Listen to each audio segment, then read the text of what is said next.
build a life and business legacy on purpose through mindset, branding, marketing, sales, systems, and team so they can make an amazing impact and income and positively affect their communities worldwide.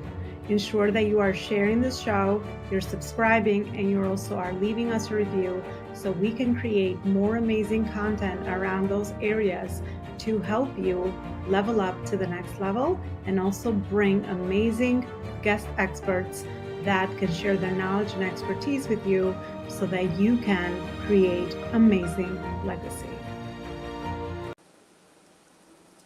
All right, everybody, welcome back to another show. I'm so excited to be back with you. Another amazing guest and conversation and topic that I'm sure will absolutely align with the work that you all do out there in the world as you're growing purposeful companies and you are a purposeful entrepreneur and CEO doing more good in the world with your service today. So I am very, very blessed to be connected with another fellow New Yorker, all the way really very close from Brooklyn to Brooklyn.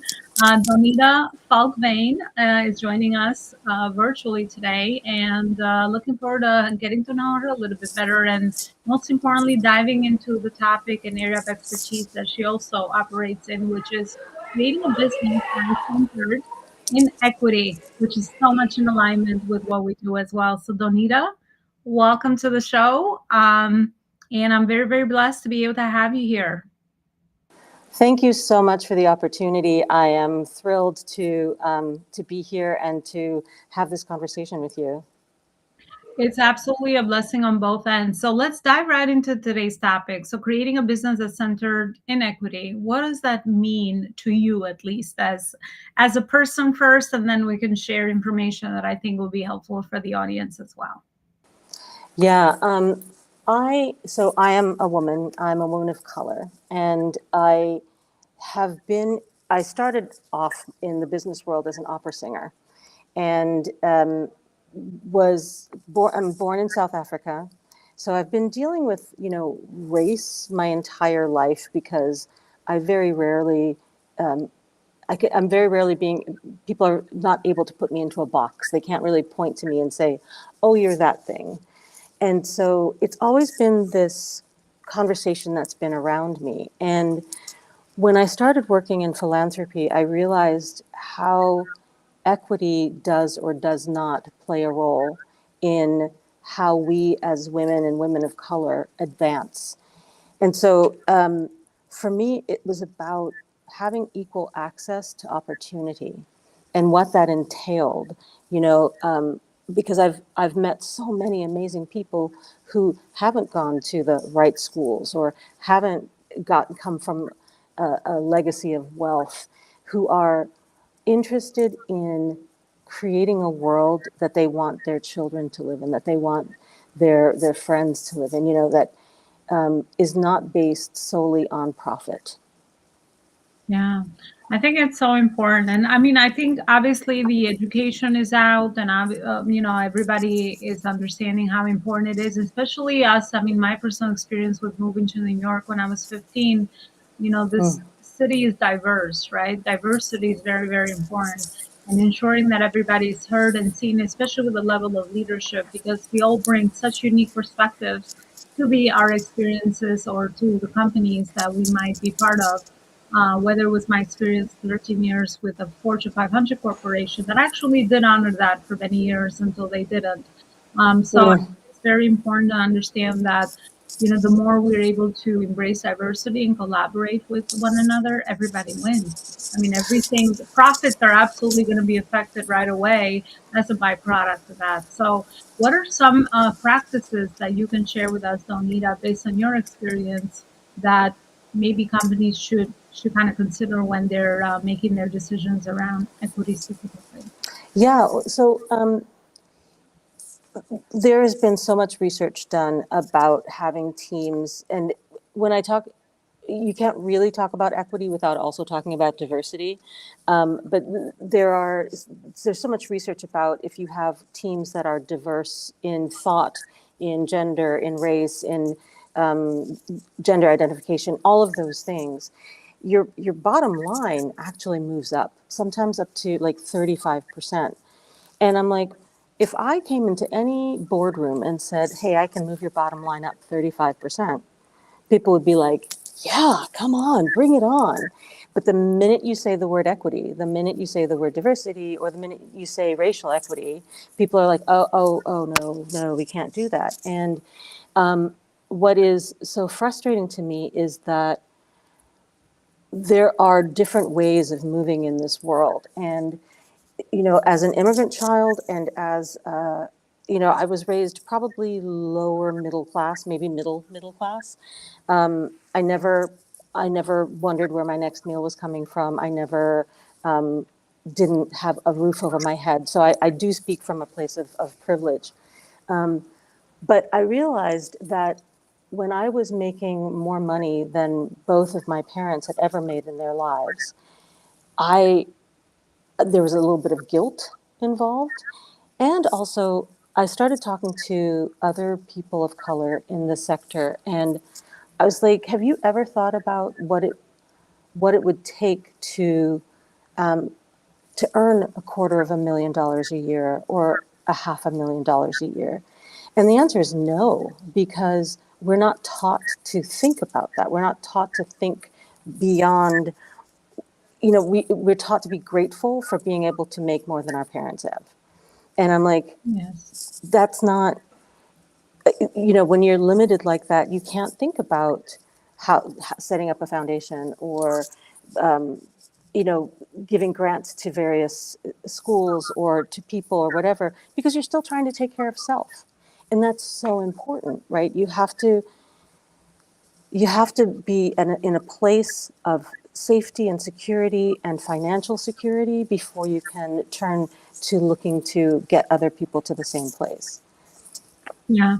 Oh, absolutely. It's just like the concept of self-care, especially for us women, right? And I could share common experiences and a lot of mindset shifts that I also have to do in my personal journey to be able to unlimit myself from the success that I could potentially have and marry both because sometimes when you talk about following your passions or doing things that serve others or maybe work on passion projects that work on causes that maybe serve underserved communities, whether it's your nonprofit or for profit.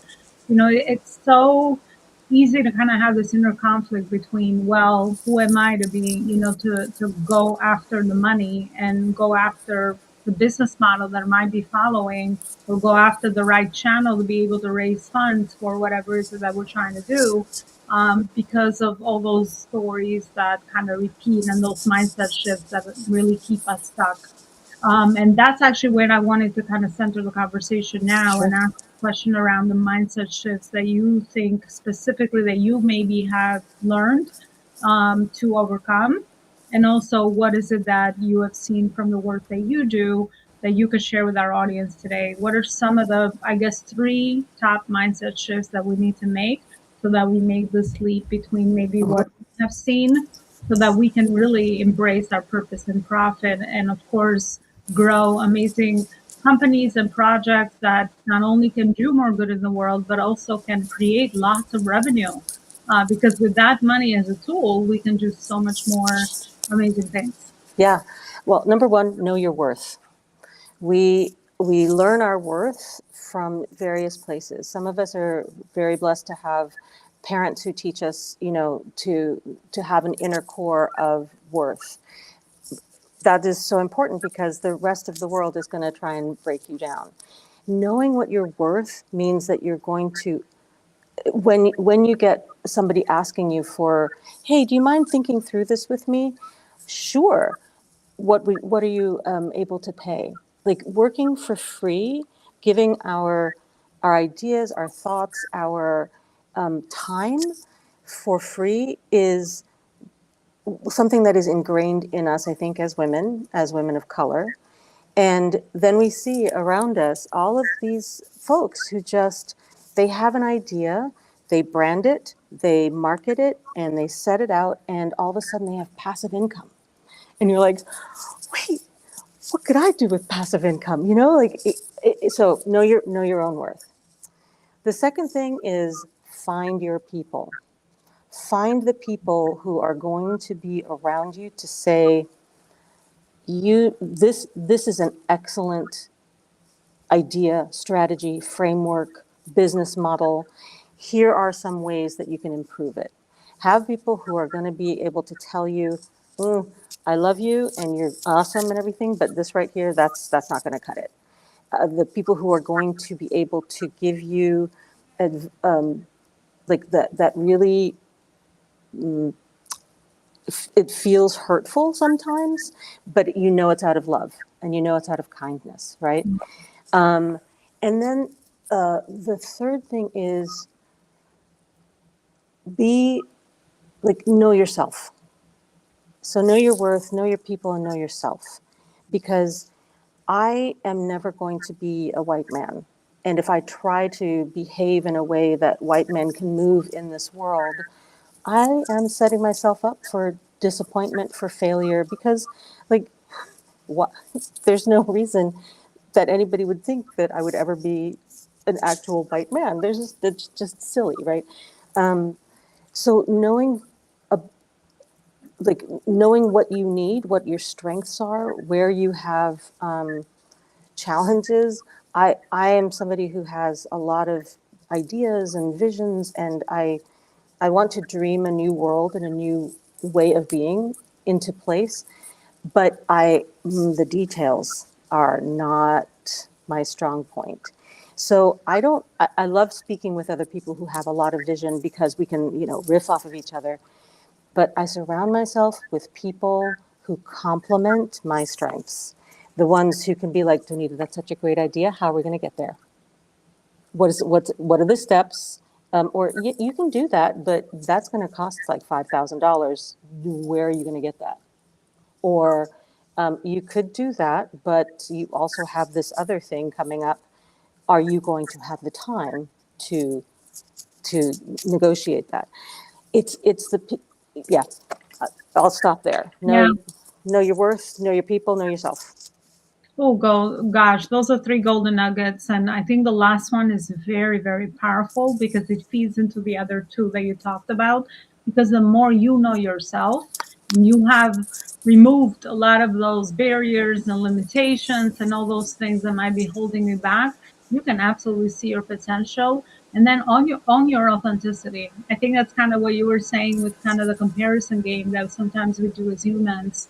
We're not anyone else. We're our own unique person. So the more we know ourselves and stay on our unique path and learn and grow every day, and surround ourselves with amazing right people, then absolutely we will be able to move further faster into really the visions and the dreams that we all have for ourselves. That's absolutely a beautiful message right there. Thank you. Thank you. For alignment between your purpose and your profit in your business. If you're experiencing these two main pain points in your business, lack of consistent cash flow and sales, and also lack of knowledge and strategy for scalability, then we must connect. I would love to schedule a call for a 30-minute free discovery session where I could see what you have built, meet where you are in your phase and stage of growth, and also help you identify some of the gaps that you might be experiencing in your business, in the alignment of your purpose and profit, and also in really carrying forward that vision that you have for your company moving forward, for your impact and also for your profit. Schedule a free 30-minute discovery call in the link below, as my calendar gets very full very fast, and I'm looking forward to seeing you there. All right, Donita, I'd like to go into your pretty much the work that you do with your clients today, and also some of your professional background. So, what can you share with us? What were some of the most meaningful moments that led you to the professional work that you're doing, and how is it that you're actually able to add value for others? As I mentioned, I trained as an opera singer. That's who I was before I came into philanthropy. And one of the things that I learned on the opera stage is that if there was like a fourth little nugget there, is know your audience. Because there would be often people who didn't know what was going on the stage. But if you sang from where your heart was, they would feel it. feel like what was going on. So when I moved into the business world or into philanthropy, I kind of was like waiting for my next big gig. I'll be in philanthropy until my next big gig. And then about 4 years in, I thought, oh, this is my next big gig, because the same sort of human connection that I was searching for on the stage would also come from having those sorts of conversations in the world that I was inhabiting. And then I started to realize that folks were not having conversations the way they should be any longer. People were talking past each other, they were talking over each other, they were having collective monologues. And so I first started in knowledge management, and I won't bore you with knowledge management too much, but it's a fascinating thing.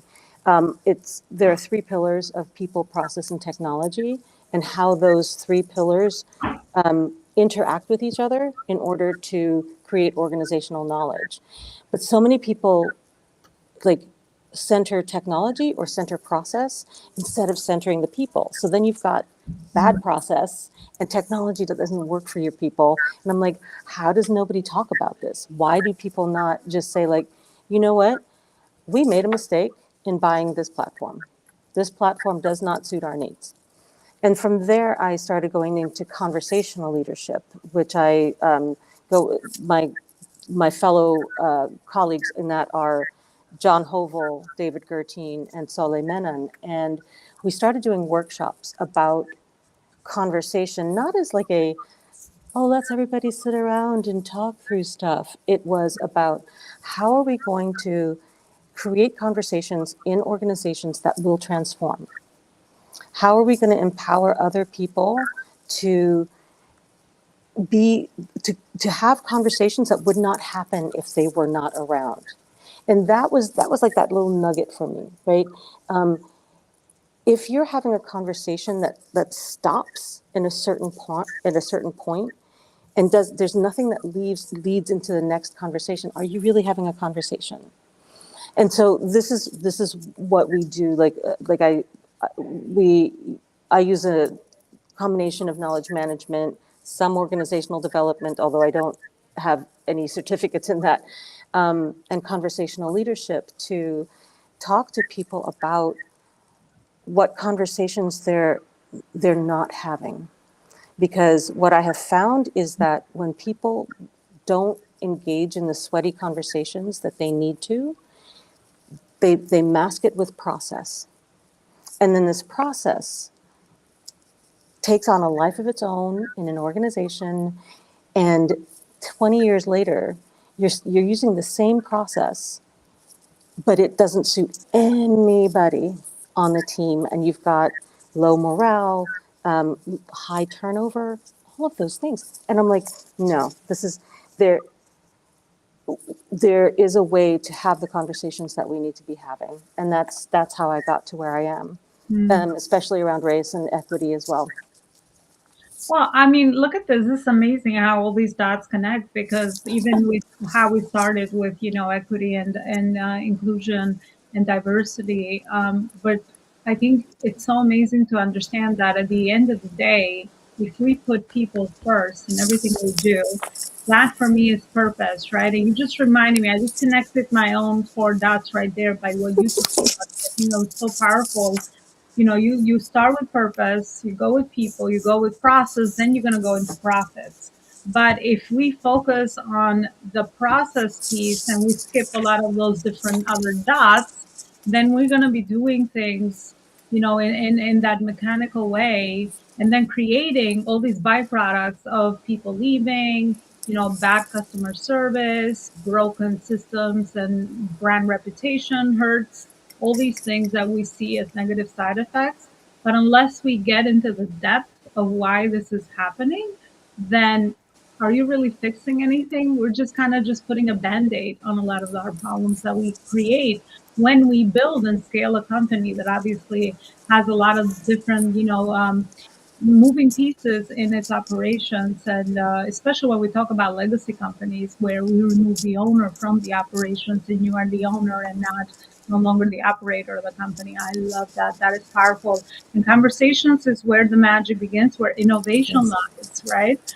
Because unless we have a conversation that we don't know, how is it that we can move forward further faster? How is it that we can improve things that maybe we're doing which are not giving us a result? And then connecting all our KPIs and metrics to a lot of those different things where people can also be owners to certain things and they can get empowered and they're able to add value and create results and empower everybody. Because at the end of the day, micromanaging does not serve anyone. So I think it's just a beautiful, connection of all these amazing dots for any company that you are also beautifully helping with, to be able to look at these things in a different way, but also be able to implement these in the ongoing processes, which are already part of the company anyway.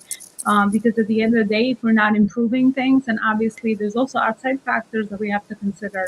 So, sometimes we don't want to change and we love the status quo.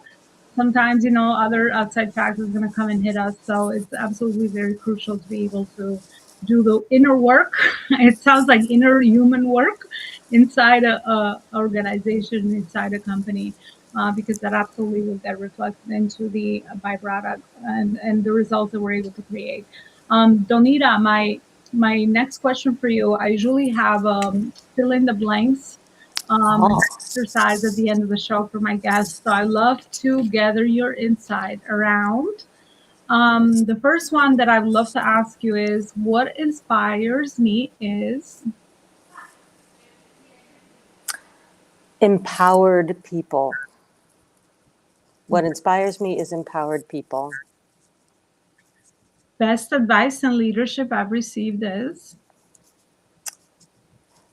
Best advice in best advice in leadership I have received is to to be who I am and to own who I am.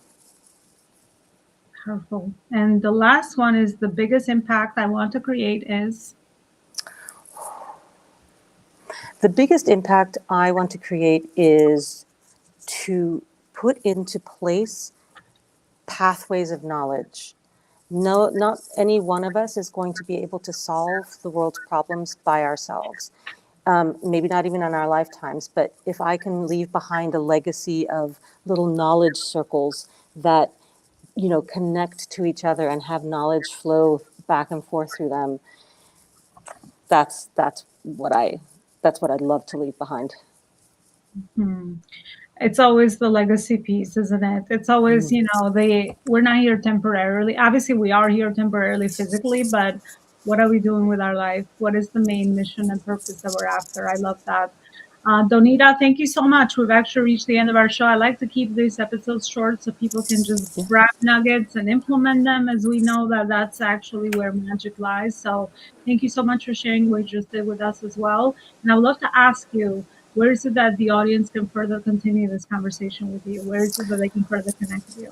Thank you so much, and again, thank you for for mirroring my words in such a beautiful way.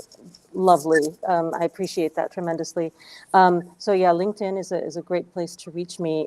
Then you can also read some of the articles I've written and get to know me a little bit better.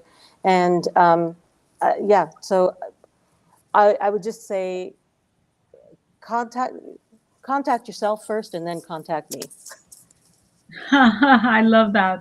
Yeah, I mean, we're all about connection here, and we talked about conversations, right? So, human relationships are very, very important in anything we do, whether it's business or outside of business, because we always interact with humans. I mean, we help other people, we learn from others, and we always connect with others. And the greatest fulfillment is always when you're in service to someone else, anyway. So, absolutely connect with Donita. She also will be part of our life school community, and you can find her there as well. Donita, thank you so much for the amazing service and the way that you're impacting others with the work that you're doing. And thank you so much for your time here today. Thank you, Elona. It's been a pleasure. The pleasure is always mine. And thank you always for supporting the show by sharing it, subscribing it, and also being able to share it with more purposeful entrepreneurs out there that you know. Thanks again. And I'll see you next time with another amazing show, guest, and conversation. Bye, everybody.